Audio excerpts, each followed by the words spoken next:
ಕಾಂಗ್ರೆಸ್ ಸಮಾವೇಶದ ವೇದಿಕೆ ಮೇಲೆಯೇ ಬಣಬಡಿದಾಟ ಕಂಡು ಸಿಎಂ ಸಿದ್ದರಾಮಯ್ಯ ಪೇಚಿಗೆ ಸಿಲುಕಿದಂತ ಪ್ರಸಂಗ ನಡೆದಿದೆ. ಇತರ ರಾಯಚೂರಿನಲ್ಲಿ ಮತಯಾಚನೆ ವೇಳೆ ಕಾಂಗ್ರೆಸ್ ಮತ್ತು ಬಿಜೆಪಿ ಕಾರ್ಯಕರ್ತರು ಜಟಾಪಟಿ ನಡೆಸಿದ್ದಾರೆ. ಈ ಸುದ್ದಿಗಳನ್ನು ನೋಡೋಣ ಸಮಗ್ರ ನ್ಯೂಸ್ ಟಾಪ್ 9 ನಲ್ಲಿ. ಕೊಪ್ಪಳದ ಗಂಗಾವತಿ ಕಾಂಗ್ರೆಸ್ ಸಮಾವೇಶದಲ್ಲಿ ಇಕ್ಬಾಲ್ ಅನ್ಸಾರಿ, ಎಚ್ಆರ್ ಶ್ರೀನಾಥ್ ಬಣ ಕಿತ್ತಾಟ ನಡೆದಿದೆ. ಮಾಜಿ ಎಂಎಲ್ಸಿ ಶ್ರೀನಾಥ್ ಭಾಷಣಕ್ಕೆ ಅನ್ಸಾರಿ ಬೆಂಬಲಿಗರು ಆಕ್ಷೇಪ ವ್ಯಕ್ತಪಡಿಸಿದ್ದು, ಗೋಬ್ಯಾಕ್ ಶ್ರೀನಾಥ್ ಮಾತನಾಡಬೇಡಿ ಅಂತ ಅನ್ಸಾರಿ ಬೆಂಬಲಿಗರು ಘೋಷಣೆ ಕೂಗಿದ ಪ್ರಸಂಗ ನಡೆದಿದೆ. ಇನ್ನು ವೇದಿಕೆ ಮೇಲಿದ್ದುಕೊಂಡೇ ಬೆಂಬಲಿಗರಿಗೆ ಇಕ್ಬಾಲ್ ಅನ್ಸಾರಿ ಸಾಥ್ ಕೊಟ್ರು. ಆಗ ಈ ಕಿತ್ತಾಟ ಕಂಡು ವೇದಿಕೆ ಮೇಲಿದ್ದ ಸಿಎಂ ಕಂಗಾಲಾದ ಪ್ರಸಂಗ ನಡೆದಿದೆ.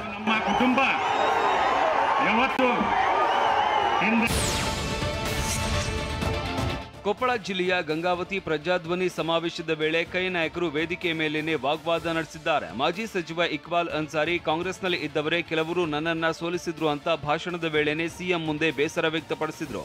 ನಾನೇನು ರಾಜಕೀಯದಲ್ಲಿ ಇರಲೇಬೇಕು ಅಂತ ಇಲ್ಲ, ಅಧಿಕಾರ ಇಲ್ಲದೆ ಇದ್ರೆ ನಾನು ಮನೆಯಲ್ಲಿ ಇರ್ತೇನೆ ಅಂತ ಹೇಳಿದ್ರು.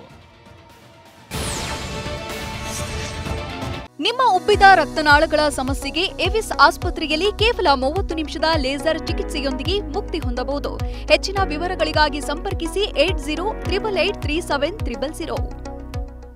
ರಾಯಚೂರಲ್ಲಿ ಮಾತನಾಡಿದ ವೇಳೆ ಕಾಂಗ್ರೆಸ್ ಬಿಜೆಪಿ ಕಾರ್ಯಕರ್ತರ ನಡುವೆ ಮತ್ತೆ ಕಿರಿಕ್ ನಡೆದಿದೆ. ಸಚಿವ ಎನ್ಎಸ್ ಬೋಸರಾಜು ನಿವಾಸದ ಬಳಿ ಎರಡೂ ಪಕ್ಷದ ಕಾರ್ಯಕರ್ತರ ನಡುವೆ ವಾಗ್ವಾದ ನಡೆದಿದೆ. ಪೊಲೀಸರ ಮಧ್ಯಸ್ಥಿಕೆಯಿಂದ ಗಲಾಟೆ ತಪ್ಪಿದೆ. ರಾಯಚೂರು ನಗರದ ಎಟಿಎಂ ಸರ್ಕಲ್ನಲ್ಲಿ ಪ್ರಚಾರದ ವೇಳೆ ಎರಡೂ ಪಕ್ಷದ ಕಾರ್ಯಕರ್ತರು ಮುಖಾಮುಖಿಯಾಗಿದ್ದು, ಲಾಠಿ ಬೀಸಿ ಕಾರ್ಯಕರ್ತರನ್ನ ಪೊಲೀಸರು ಚದುರಿಸಿದ್ದಾರೆ.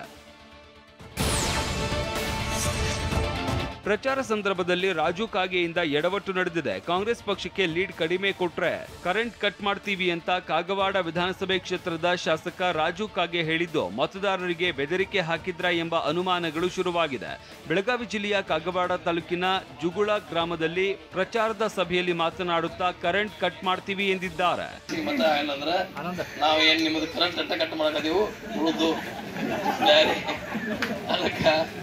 ಬೇಕಾಗಿಲ್ಲ, ನಾವು ಹೆಂಗ ಮಾತಾಡಿದ್ರೆ ನಡ್ಕೊಂತಾನೆ ಗೌಡ್ರ.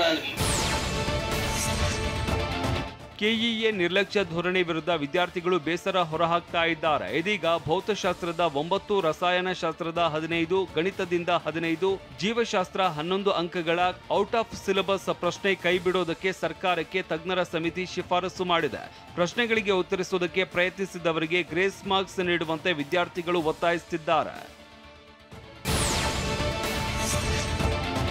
ಕರ್ನಾಟಕದಲ್ಲಿ ಮುಂದಿನ 3 ದಿನ ಬಿಸಿ ಗಾಳಿ ಇರಲಿದೆ ಅಂತ ಹವಾಮಾನ ಇಲಾಖೆ ಎಚ್ಚರಿಕೆ ನೀಡಿದ್ದು, ಜೊತೆಗೆ ರಾಜ್ಯದ 17 ಜಿಲ್ಲೆಗಳಲ್ಲಿ ಆರೆಂಜ್ ಅಲರ್ಟ್ ಘೋಷಿಸಲಾಗಿದೆ.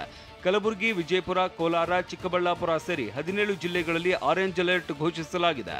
ಇನ್ನು ಕೇರಳದಲ್ಲಿ ಮೇ 4ರವರೆಗೆ ಬಿಸಿ ಗಾಳಿ ಎಫೆಕ್ಟ್ ಇರಲಿದೆ ಅಂತ ಹವಾಮಾನ ಇಲಾಖೆ ಎಚ್ಚರಿಕೆ ನೀಡಿದೆ.